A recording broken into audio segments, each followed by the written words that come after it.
Pai do Senhor, queridos, convido os amados irmãos a estarem em pé. Nós vamos orar para dar início ao nosso culto desta noite, agradecendo a Deus por estar mais uma noite na sua casa, na sua presença, mandando a nossa saudação também para os irmãos que estão nos acompanhando por esta live. Deus possa abençoar ricamente a vida de vocês nesta noite, amém? Vamos falar com Deus.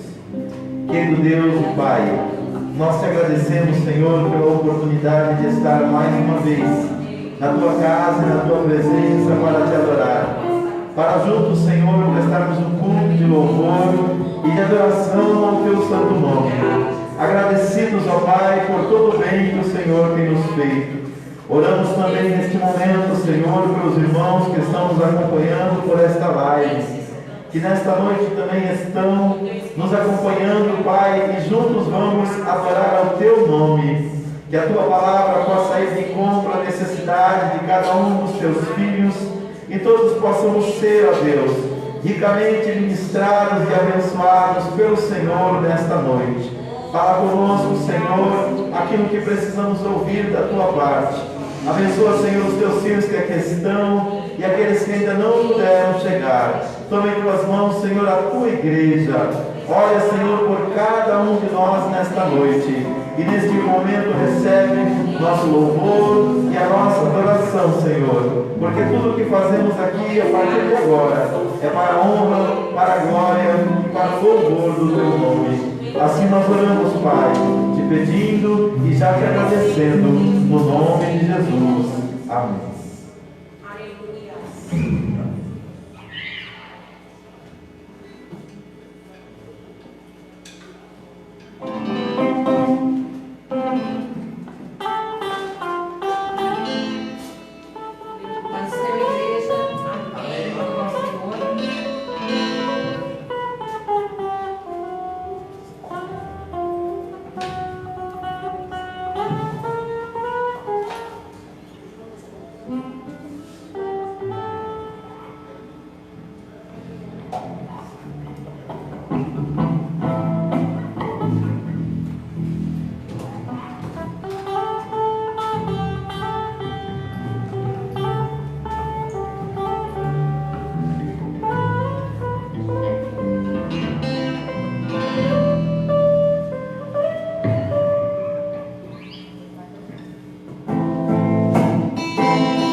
Pai, eu vamos apresentar ao Senhor as nossas contribuições, os irmãos que trouxeram as suas contribuições. Amém? Apresente agora ao Senhor. Eu vou orar nesse instante. Deus amado, Deus querido, nesse instante de oração, nós colocamos a presença, Senhor, para te agradecer, ó Deus, por tudo que o Senhor tem feito por nós. Ó Deus amado, nós te adoramos, ó Deus, com os louvores. Agora vamos te adorar com as nossas contribuições também, com aquilo, Senhor, que o Senhor tem preparado para nós, ó Pai. Muito obrigada. Ó Senhor, abençoe a cada um, ó Deus, continue contribuindo na tua obra. Eu creio, Senhor, que o Senhor não vai deixar faltar, para que outras almas, Senhor, venham também ter o privilégio, ó Deus querido, de estar na tua casa, para que essas portas continuem abertas, ó Deus querido, e nós possamos estar aqui louvando e glorificando o teu nome, Senhor. Desde já, ó Deus querido, eu te peço, já te agradeço pela providência do Senhor nas nossas vidas, em nome de Jesus Cristo. Amém. Glória a Deus.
usado pelo Senhor, para que Deus possa alcançar outras vidas para o seu reino. A Bíblia Sagrada nos diz que o nosso compromisso com o Senhor é servi-lo com fidelidade e compartilhar o seu reino com aqueles que ainda não conhecem o poder do Evangelho. O apóstolo Paulo disse que ele não se envergonhava do Evangelho de Cristo, porque ele é poder para a salvação de todo aquele que crê. Glória a Deus. Nós estamos nesse trimestre da nossa escola bíblica, refletindo nas lições sobre os livros de Esdras e Neemias, e hoje nós vamos estudar a lição de número 4, que fala sobre a construção do templo, a oposição que ela enfrentou. Eu tenho aprendido nesses anos de caminhada com Deus, que sempre que nós nos propomos a fazer algo para o Senhor, nós enfrentamos oposições, e às vezes essa oposição ela é severa, para que a gente não venha cumprir aquilo que Deus planejou para as nossas vidas ou propositou. E é muito importante que nós, como cristãos, aprendamos a perseverar quando nós encontramos as oposições que tentam impedir a obra de Deus de prosseguir. O nosso textuário está no livro de Neemias, no capítulo de número 4, no versículo de número 6, que diz assim: assim edificamos o muro, e todo o muro se cerrou até a sua metade, porque o coração do povo se inclinava a trabalhar. Neemias capítulo 4, versículo de número 6. A nossa verdade prática nos diz o seguinte: se confiarmos verdadeiramente em Deus, venceremos todas as resistências do maligno. Então, nessa verdade prática, que é a aplicação do texto que nós lemos, aqui tem um princípio e uma promessa. Diz que se nós confiarmos verdadeiramente em Deus, nós vamos colher a promessa que é vencer toda a resistência maligna. E quantas das vezes nessa nossa caminhada, nós sentimos uma resistência do mal, para que aquilo que nós estamos fazendo para Deus não seja realizado.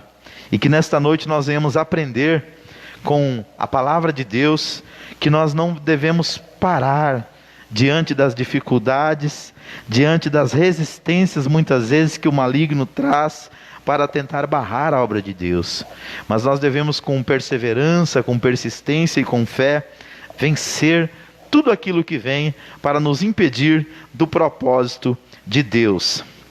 A nossa leitura bíblica em classe, ela está no livro de Esdras, no capítulo 4, versículos 7, 9, 11 ao 13, depois 15, 16 e do 21 ao 24, que nos diz assim: e nos dias de Ataxerxes escreveu Bislão, Mitredate, Tabeel e os outros da sua companhia, a Ataxerxes, rei da Pérsia, e a carta estava escrita em caracteres aramaicos e na língua siríaca. Então escreveu Reum, o chanceler, e Sinsai, o escrivão, e os outros da sua companhia, dinaitas e afarsoquitas, tarpelitas, afarcitas, arquevitas, babilônios, susanquitas, deavitas e elamitas. Isso aqui são povos que estavam ao redor da terra de Jerusalém. Este, pois, é o teor da carta ao rei Ataxerxes, que lhe mandaram: teus servos, os homens daquém do rio, em tal tempo, saiba, ó rei, que os judeus que subiram de ti vieram a nós, a Jerusalém, e edificam aquela rebelde e malvada cidade, e vão restaurando os seus muros e reparando os seus fundamentos. Agora saiba, ó rei, que se aquela cidade se reedificar e os muros se restaurarem, eles não pagarão os direitos, os tributos e as rendas, e assim se danificará a fazenda dos reis. Para que se busque no livro das crônicas de teus pais, e então acharás no livro das crônicas, e saberás que aquela foi uma cidade rebelde e danosa aos reis e províncias que nela houve rebelião em tempos antigos, pelo que foi aquela cidade destruída. Nós, pois, fazemos notório ao rei que se aquela cidade se reedificar e os seus muros se restaurarem, desta maneira não terás porção alguma desta banda do rio. Agora, pois, dai ordem para que aqueles homens, porém, a fim de que não se edifique aquela cidade, até que se dê uma ordem por mim. E guardai-vos de cometerdes erro nisso, porque cresceria o dano para prejuízo dos reis? Então, depois que a cópia da carta do rei Artaxerxes se leu perante Reum e Sinsai, o escrivão, e seus companheiros, apressadamente foram eles a Jerusalém, aos judeus, e os impediram à força de braço e com violência. Então cessou a obra da casa de Deus, que estava em Jerusalém, e cessou até o ano 2º do reinado de Dário, rei da Pérsia. Vamos orar? Pai, nós terminamos de ler a Tua palavra, Senhor, e a Tua palavra tem sido para nós sempre um guia prático de como nós devemos fazer a Tua obra.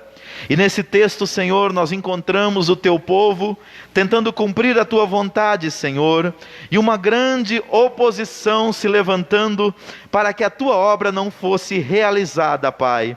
Nós te pedimos em nome de Jesus, para que nós possamos aprender, meu Deus querido, com a Tua palavra, como te servir melhor e como melhor fazer a Tua obra. Não deixa, Senhor, que as investidas do inimigo travem a Tua obra, Senhor, em qualquer lugar que seja, mas que o Seu povo, Pai, tenha a fé necessária para romper com as adversidades e com as oposições, ó Pai, malignas e humanas, e assim cumprir o Teu querer e a Tua vontade. É o que nós te pedimos, ó Deus, no precioso nome de Jesus. Amém. Queridos, o texto que nós lemos, ele está dentro de um contexto maior, que a gente vem falando nas últimas 3 semanas, quando o povo de Israel começou a voltar do cativeiro, as 2 tribos de Judá e Benjamim, e aquilo que eles estavam fazendo era um desejo de Deus, era um propósito do Senhor. Na verdade, era o cumprimento de uma promessa, porque por causa da idolatria, a tribo de Judá e Benjamim foi levada ao cativeiro, e lá eles ficaram por 70 anos, como havia profetizado Jeremias, um pouco antes deles irem para o cativeiro. Passados 70 anos, Deus tocou no coração de Daniel, e Daniel entendeu pela profecia bíblica que o tempo do cativeiro tinha se encerrado. Então ele começou a orar a Deus, e Deus tocou no coração de Ciro, que venceu os babilônicos e deu a liberdade para Neemias, Esdras, Zorobabel, Josué e todos os demais judeus que quisessem retornar à terra de Jerusalém, à terra de Judá, à terra de Benjamim, à terra de Israel, que ali eles fizessem uma obra de reconstrução da cidade, do templo, dos muros e, enfim, da civilização da cidade judaica, que tinha sido durante muitos anos a capital abençoada da nação de Israel. Mas como nós vemos aqui no texto que nós acabamos de ler, tudo aquilo que a gente tenta fazer para Deus, sempre tem desafios, sempre tem obstáculos, sempre tem barreiras. E se nós não atentarmos muito bem àquilo que o Senhor nos falou, nós podemos desanimar e nós podemos desistir. No texto que nós lemos aqui, o povo já tinha terminado de reconstruir os muros, e agora era propósito deles começar a reconstrução do templo. Eles reconstruíram os muros, porque os muros falam de proteção. A cidade naquela época que era murada, era uma cidade difícil de ser vencida. E diz a palavra de Deus que em 52 dias, debaixo da liderança de Neemias, eles reconstruíram as muralhas de Jerusalém, os muros que cercavam a cidade. E agora o propósito era reconstruir o templo. Mas quando aqueles vizinhos, aqueles povos que eram contra os judeus, o povo hebreu, o povo de Deus, eles viram que eles estavam tendo êxito naquilo que eles estavam fazendo, eles começaram um processo de calúnia. Eles mandaram uma carta para o rei da Pérsia, dizendo que se o povo reconstruísse a cidade, Se o povo reconstruísse o templo, o povo pararia de pagar impostos para o rei dos medos e dos persas, e assim esse povo se rebelaria, como um dia já foram rebeldes no passado, e por isso foram destruídos pelos babilônicos. E o que me chama a atenção, irmãos, é que mesmo sendo uma carta caluniosa, essa carta chegou ao rei, e os homens que estavam do lado de cá, como eu disse, esse quarteto, Esdras, Neemias, Josué e Zorobabel, eles não questionaram, eles não se levantaram para ir à presença do rei e tentar mudar aquela situação. E eles aceitaram isso por um período de 15 anos. Nós vamos estudar aqui no texto e nós vamos ver que durante 15 anos a reedificação do templo ficou parada. Então logo de cara nós percebemos que muitas das vezes Deus tem uma promessa na nossa vida, Ele quer cumprir esta promessa, mas depende de algo que nós devemos fazer. E muitas das vezes as coisas não acontecem, não é porque Deus não quer fazer, é porque nós muitas vezes não cumprimos o nosso papel. E aqui, com esse aspecto calunioso desses homens, dessas nações vizinhas, eles aceitaram aquele veredito.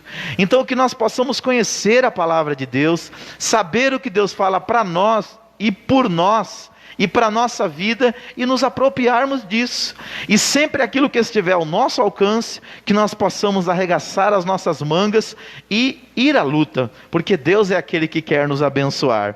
Me chama a atenção que quando eles estavam reconstruindo os muros, a Bíblia Sagrada nos diz que em uma mão eles tinham uma espada, para lutar, para guerrear, para defender as suas famílias, e na outra mão eles traziam uma ferramenta, ou seja, eles sabiam que eles estavam numa grande construção, mas eles sabiam que eles tinham inimigos, e por ter inimigos eles também estavam em guerra. Então nós como igreja, por um lado nós estamos edificando a obra de Deus, ganhando almas, falando do amor de Deus, edificando vidas, mas por outro lado, a Bíblia fala que nós estamos numa batalha espiritual.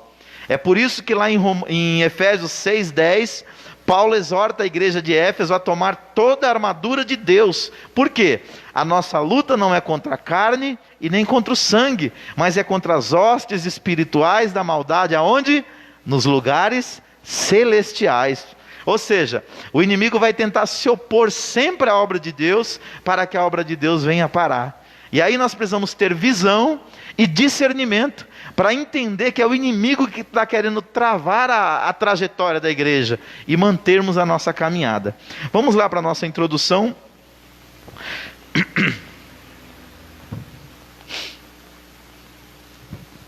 O altar havia sido restaurado, a festa dos tabernáculos celebrada, e o holocausto contínuo estava sendo oferecido cada dia, conforme o rito.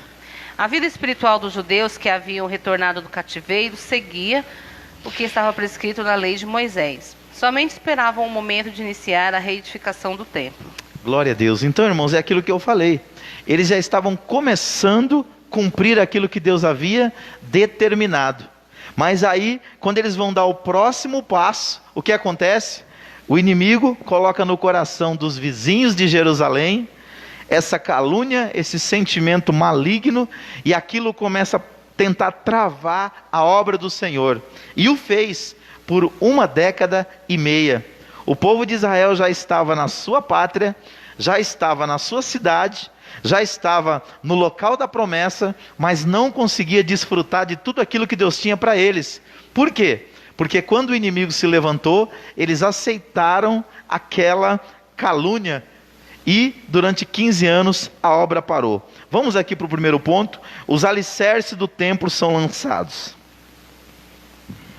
Depois que os materiais para a construção do templo chegaram, segundo a concessão feita pelo rei Ciro da Pérsia, Zorobabel e os que haviam voltado do cativeiro lançaram os alicerces do templo. Todos apresentavam muita animação para o trabalho. O lançamento dos alicerces foi celebrado com uma solenidade. Os sacerdotes já paramentados e com trombetas, e os levitas, filhos de Asaf, com saltérios, para louvar ao Senhor, conforme a instituição de Davi, rei de Israel. Todos os que assistiram o lançamento dos alicerces expressaram seus sentimentos com tão grande júbilo que as suas vozes se ouviam de muito longe. 2. A reedificação do templo. A reedificação do templo foi resultado do despertamento que veio através de Ciro, rei da Pérsia. Convém lembrar que o despertamento pentecostal que chegou ao Brasil em 1911 trouxe consigo uma verdadeira renovação da doutrina da Igreja de Deus, que pode ser simbolizada pelo templo de Deus. A Igreja de Deus é um mistério que não pode ser compreendido pelo homem natural. O Espírito Santo quer salientar que Jesus, em pessoa, quer edificar a sua igreja, e ele o faz conforme a palavra de Deus. B. O Espírito Santo quer gerar um sentimento de reverência pela igreja do Senhor, que é a morada de Deus. Veja também Êxodo 3:5, Salmos 89:7 e Eclesiastes 5:1. C. O Espírito Santo quer adestrar a igreja, porque ela é o instrumento da ação de Deus aqui na terra. Deus tem um trabalho para cada servo seu na grande obra de evangelização do mundo. Glória a Deus. Obrigado, Denise. Então, o que nós vemos aqui, irmãos? Quando Deus trouxe o seu povo de volta para a sua terra, lá do cativeiro na Babilônia, eles se preocuparam em reconstruir os muros, mas também se preocuparam em reconstruir o templo. Para quem não lembra, o primeiro templo ele foi construído por Salomão. Davi intentou isso no seu coração, mas Deus disse que não seria o homem, ele não seria o homem que construiria o primeiro templo, mas isso ficaria a critério do seu filho. E Davi preparou todos os aparatos necessários para que Salomão construísse aquele grande templo. Quando o povo foi para o cativeiro, o templo foi totalmente destruído. E durante 70 anos, o povo já não tinha mais um lugar aonde prestar culto a Deus. Mas quando eles retornam do cativeiro, após ter passado 70 anos de muito sofrimento ali na Babilônia, eles entendem que uma das principais coisas na vida daquele que serve a Deus é o altar. Hoje nós não temos mais um altar feito pelas mãos dos homens. Nós até chamamos o púlpito da igreja, essa plataforma, de altar, mas na verdade o verdadeiro altar é a minha e a sua vida, é o meu e o seu coração. Que aonde nós estivermos, Deus pode ser entronizado e sacrifícios de louvor e adoração podem ser feitos a Ele. Mas aqui eles tinham um local, e digo isso não desprezando esse ambiente, porque esse ambiente é importante para nós nos reunirmos coletivamente e adorarmos a Deus. Mas o verdadeiro altar é as nossas vidas, porque é através de nós que o Espírito Santo se manifesta. Então nós vemos aqui que quando é lançado os alicerces, houve uma grande solenidade, uma grande festa, e o povo adorou e se alegrou. Por quê? Estava havendo um despertamento espiritual na nação de Israel. E diz a palavra de Deus que todas as vezes, nós aprendemos isso na lição passada, quando houve despertamento espiritual, o povo se preocupou em cultuar a Deus. E diz a palavra do Senhor aqui, que todos que assistiram ao lançamento dos alicerces, expressaram os seus sentimentos com grande júbilo, que as suas vozes se ouviam de muito longe. Quando nós estamos tristes, geralmente a gente fica meio rabugento, meio calado, não quer conversar com as pessoas, mas geralmente quando nós estamos felizes e alegres, essa alegria é percebida por todos, porque a gente tem prazer em falar, tem prazer em se expressar, e assim é o povo de Deus. Quando o povo de Deus está alegre, louva e adora o nome do Senhor, isso é perceptível ao nosso redor. Então diz a palavra do Senhor que eles lançaram a pedra fundamental, eles começaram a reconstrução do templo. Na lição passada nós vimos que o choro, ele era duplo. Uns choravam de alegria, porque o templo ia ser reconstruído. Outros choravam de tristeza, porque lembravam da grandeza do templo que existia, e viam que a obra agora era bem menor. E quando nós olhamos para a palavra aqui, para o texto que nós lemos, nós vemos que o Espírito Santo é aquele que quer trazer despertamento espiritual também para a vida da igreja nos dias de hoje. Quando houve despertamento espiritual no meio do povo de Deus, a palavra passou a ter sempre o quê? Prioridade. Aqui diz que o Espírito Santo, ele quer salientar que Jesus em pessoa quer edificar a sua igreja conforme a sua palavra. Então, uma das coisas mais importantes no avivamento é que a palavra de Deus ela passa a ser uma primazia novamente para o povo de Deus. Segundo lugar, o Espírito Santo também quer gerar um sentimento de reverência pela igreja. Vamos falar a verdade, nós vivemos num tempo de grande irreverência. Hoje a irreverência ela chega a ser até celebrada por alguns, mas quando nós olhamos para a palavra de Deus, nós vemos que a casa de Deus, as coisas de Deus devem ser levadas com reverência, com temor e com tremor. Às vezes a gente vê pessoas que servem a Deus, mas servem a Deus com o coração com dubiedade, com duplicidade, e o nosso inimigo, ele pode até aceitar a gente dividido. Deus não. Deus, ele quer a gente por completo. E essa amplitude com que nós nos entregamos ao Senhor, fala da nossa reverência diante dele. Ou seja, nós reconhecemos quem ele é. Nós sabemos que como os serafins, lá em Isaías capítulo 6, versículo 6, diz, ele é santo, santo e santo. E quando nós estamos na presença dele, nós devemos lembrar que ele deve ser o quê? 100% reverenciado. E em terceiro lugar aqui, o comentarista coloca que o Espírito Santo quer adestrar a igreja, porque ela é o instrumento da ação de Deus. Queridos, se nós como igreja, nós não cumprirmos o nosso papel evangelístico aqui no mundo, quem cumprirá? É nossa obrigação. É nossa obrigação entendermos que nós devemos anunciar as virtudes, como disse Pedro, daquele que nos chamou das trevas para a sua maravilhosa luz.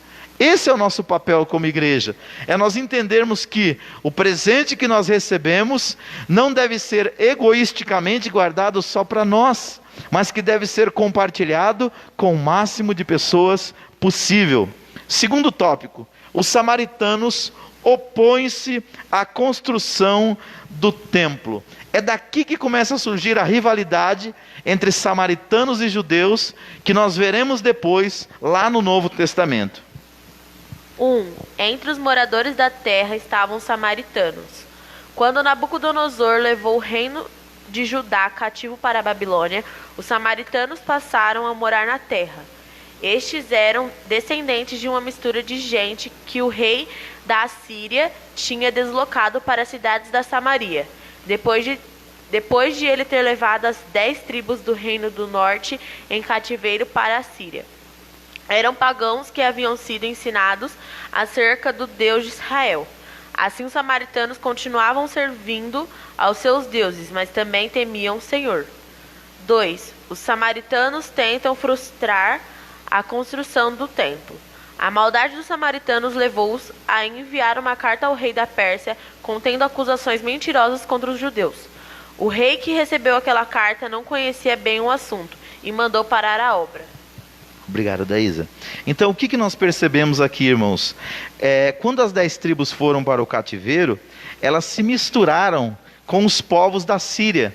E dessa mistura de judeus e assírios, nasceu esse povo que é considerado samaritano. E como eles eram filhos de judeus, mas também filhos de pessoas idólatras, os pais, que eram judeus, ensinaram sobre o verdadeiro Deus, o Senhor Jeová. E os pais, que eram pagãos, idólatras, ensinaram sobre os seus deuses e os seus ídolos.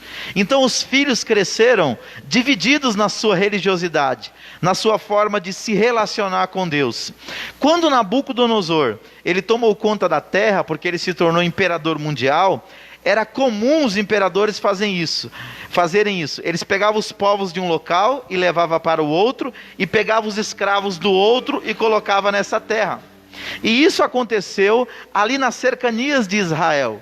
A terra que era até então só de judeus, passou a ser terra de samaritanos.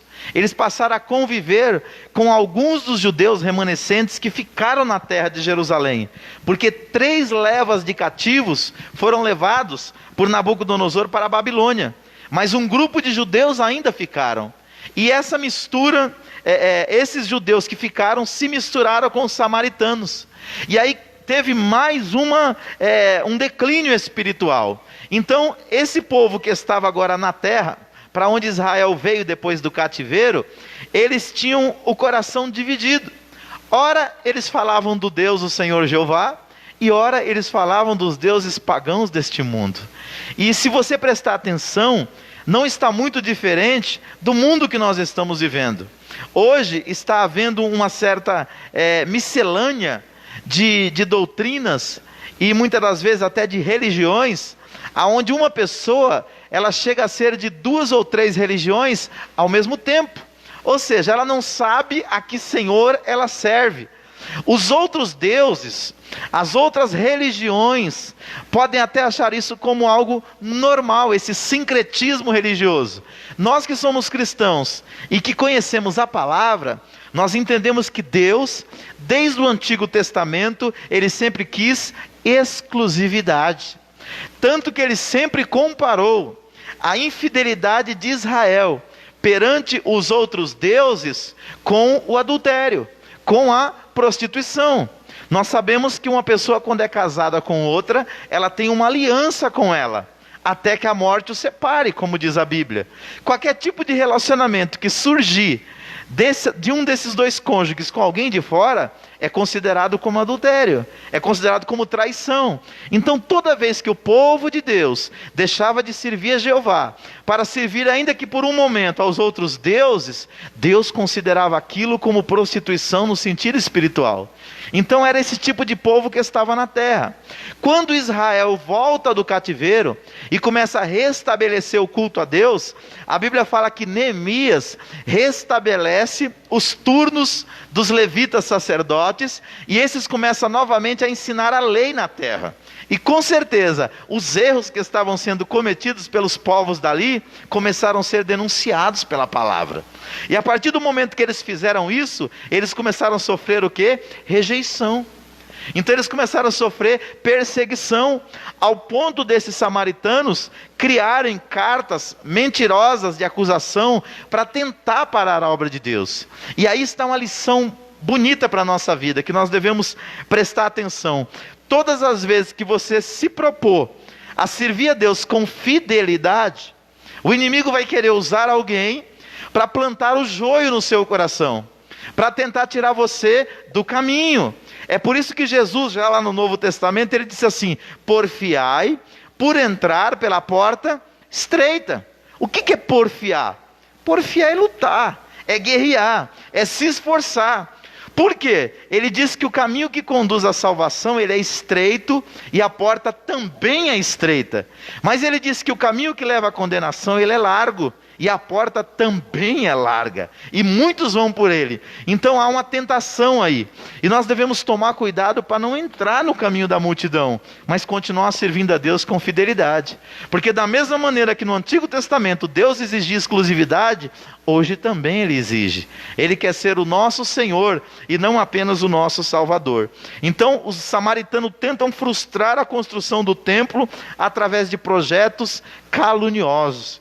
E aí nós temos que tomar cuidado, porque quando muitas das vezes vem a perseguição, vem a luta, se a gente não tomar cuidado, a gente entrega os pontos. E aí a gente perde o melhor de Deus, porque quando nós estamos obedecendo a Deus para fazer a sua vontade, sempre teremos oposição. Terceiro, como se explica a falta de resistência dos judeus? Os judeus deveriam ter ido ao rei da Pérsia para assegurar a construção. Uma ordem dada por uma autoridade superior não pode ser invalidada por uma autoridade inferior. A ordem de construir o templo tinha sido dada pelo Deus do céu, através do rei Ciro, a maior autoridade da época, que assinara o decreto da construção do templo. 2. Os judeus deveriam ter recorrido a Deus. Toda a história dos judeus é rica de exemplos de como Deus ajudou seu povo em tempos difíceis. A própria vinda dos judeus para Jerusalém era uma clara demonstração de que Deus estava nesse negócio. Vejamos alguns exemplos da história dos judeus, quando foram ajudados pelo Senhor. Nos dias do rei Ezequias, Judá foi cercado pelo exército do rei da Assíria, que ameaçava fazer com Judá o que já havia feito com o rei de Israel, levá-los em cativeiro. Nesta hora de perigo, o rei Ezequias buscou o Senhor e foi ouvido, pois um anjo feriu o arraial dos assírios, destruindo 185.000 soldados.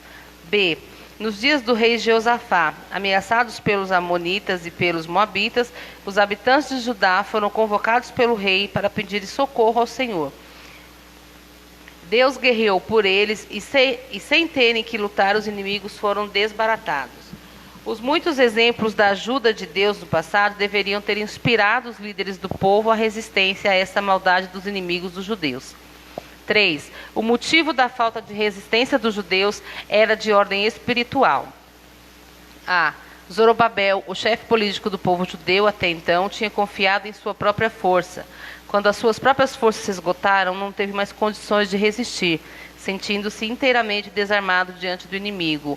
E B. Josué, o sumo sacerdote e líder religioso do povo, estava com as suas vestes manchadas. Este fato tirou dele toda a autoridade espiritual.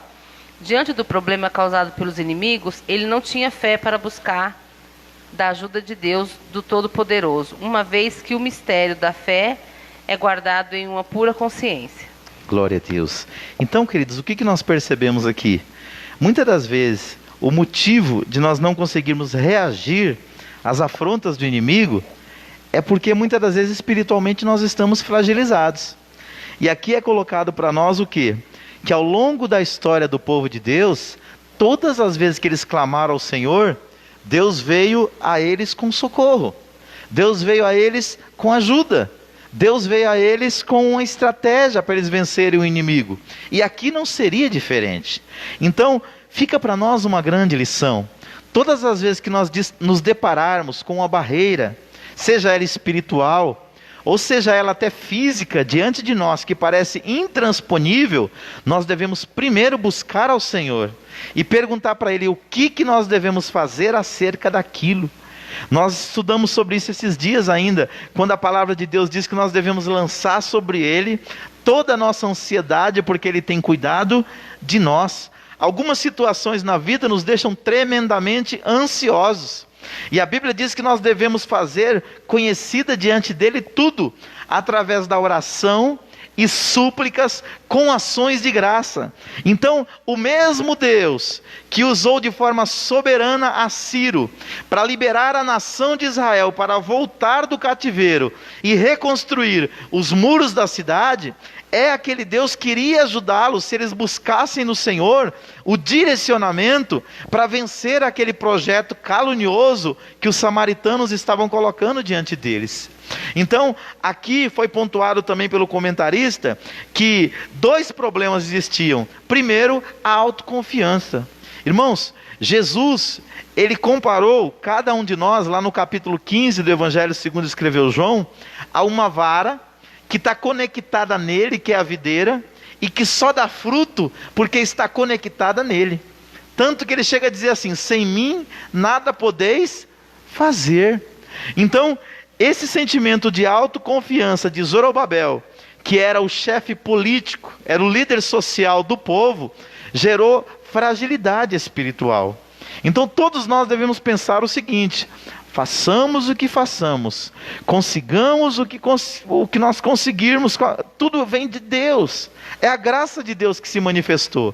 O mérito não é nosso, o mérito é dele. É exatamente aquilo que o apóstolo Paulo disse: de mim mesmo eu não sou capaz mesmo nem de pensar.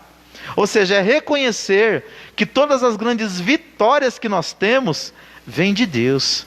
E em segundo lugar, ele mostra que o outro líder, o líder político, caiu fragilizado por causa da sua arrogância, da sua autoconfiança, a ponto de Deus dizer lá em Zacarias 4:4, que é um contexto desse texto aqui, que não é por força e nem por violência, mas é pelo Espírito que nós vencemos. E nós encontramos Josué, que também estava espiritualmente de vestes manchadas diante de Deus. Todos os irmãos que já têm um certo tempo de caminhada sabem disso. Quando nós não estamos bem com Deus, ou seja, espiritualmente, a nossa força, é pequenininha. Quando Deus nos renova espiritualmente, quando nós vamos diante do Senhor, nos quebrantamos, nos arrependemos, Deus faz de nós gigantes da fé. Não por causa de nós, mas por causa dele.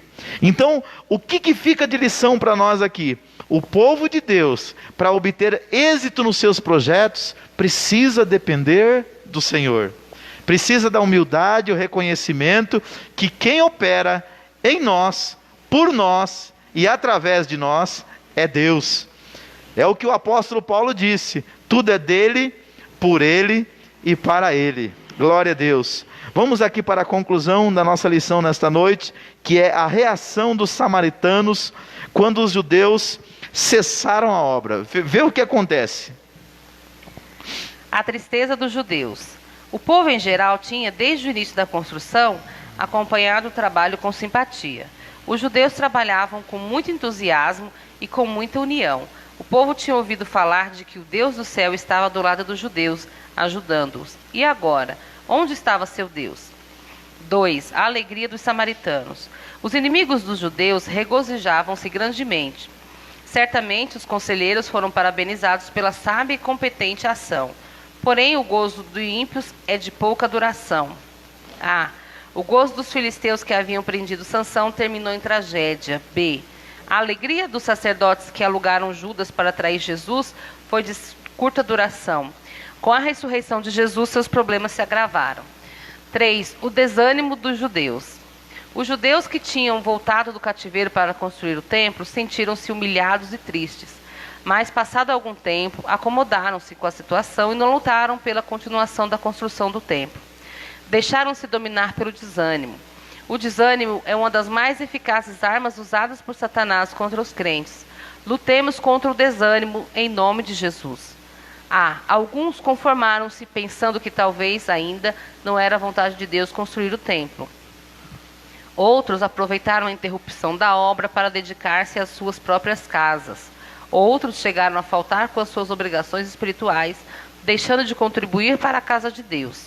C. Talvez alguns judeus sinceros estivessem tristes e buscassem a Deus em oração, pedindo solução para a dificuldade, de modo que o templo pudesse continuar a ser construído. Então, querido, nós vemos aqui, na conclusão da lição desta noite, justamente isso. Quando a construção parou, os que estavam ali apegados à obra, desejosos de fazer a obra de Deus, ansiosos por ver o templo reconstruído e o culto de volta à nação, esses se entristeceram muitos. E parece brincadeira, mas muitas pessoas se alegram com a tristeza do outro. Não deveria ser assim, né? Mas a Bíblia fala que nós devemos nos alegrar com quem se alegra e chorar com quem chora. E aqui, quando a obra parou, a tristeza tomou conta do coração daqueles que queriam ver a obra de Deus edificada. Eu não sei você, mas cada notícia que eu tenho que é negativa acerca da igreja de Deus, ou de alguém que fazia a obra de Deus, e hoje por qualquer motivo está parado, o meu coração dói. Porque eu me lembro das palavras do apóstolo Paulo, que ele disse assim: aquele que cuida estar de pé, olhe, não caia. Nós nunca devemos nos alegrar com a desgraça de ninguém, ainda que esse durante a sua vida tenha tentado ser um nosso inimigo. E aqui diz que os samaritanos, essa é uma prova que eles não tinham aprendido nada de Deus com seus pais.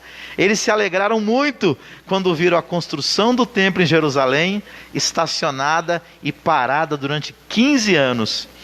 E quando nós olhamos para isso, nós vemos também aqui uma lição preciosa, que a alegria do ímpio, ela é o quê? Passageira. Por isso que a gente não deve tentar se alegrar com as coisas deste mundo. As coisas deste mundo que eu falo não são as coisas boas, não são as coisas dignas, não são as coisas que convêm, mas são as coisas ilícitas. São os prazeres deste mundo que são momentâneos, mas que passam logo e que não traz um fruto eterno. Não é que você não pode ter momentos de lazer e de prazer e de satisfação com seus entes queridos, não é isso. A censura aqui é que nós não devemos nos alegrar com aquilo que não alegra o coração de Deus. Aqui fala o exemplo de Sansão, quando Sansão foi colocado como escravo, quando vazaram os seus 2 olhos, mas a alegria dos filisteus naquele dia foi passageira, porque vocês conhecem a história. Deus devolveu as forças de Sansão através do seu arrependimento, e ele conseguiu destruir na sua morte mais filisteus do que durante toda a sua vida. Então, e no último ponto aqui dessa lição, é muito importante nós atentarmos para isso, sobre a questão do desânimo, porque quando uma coisa que você planejou, projetou ou propositou, até para fazer na obra de Deus, não alcança êxito, é muito fácil o desânimo bater na sua porta. E aqui diz que o desânimo é uma das mais eficazes armas usadas por Satanás para parar os crentes. Então, o que é o desânimo? É aquela falta de ânimo que é aqui no nosso interior, que muitas vezes nós não conseguimos nem explicar.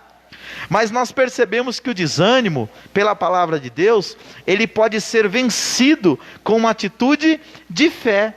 Nós até falamos isso ontem aqui na nossa live do programa, porque qual é o problema? Quando nós olhamos para a dificuldade e nós focamos nela, a Bíblia diz assim: se fores frouxo, no dia da angústia, a sua força será pequena. Então, diante da adversidade, nós não devemos nos apequenar. Nós devemos buscar força em Deus e focar nele. Porque por maior que seja o obstáculo, em Deus nós encontramos renovo. A promessa de Deus é que os que confiam no Senhor renovarão as suas forças. Subirão com asas como águia. Correrão e não se cansarão. Caminharão e não se fadigarão. E eu vejo essa promessa se cumprir na vida da igreja todos os dias. Porque olha para trás. Quantos que começaram a caminhada junto com você e já pararam? Por quê? Tiraram o olho de Jesus, que é o autor e consumador da fé, e colocaram o olho nas dificuldades, nas tentações, nos problemas, nas frustrações. E hoje estão o quê? Estacionados, desanimados. Às vezes até ainda são crentes, mas já não consegue mais fazer nada para Deus. E é um momento de nós nos despertarmos. Não é porque um projeto foi frustrado que Deus nos abandonou. Não é porque o templo não estava sendo construído naquele momento que a promessa de Deus seria invalidada.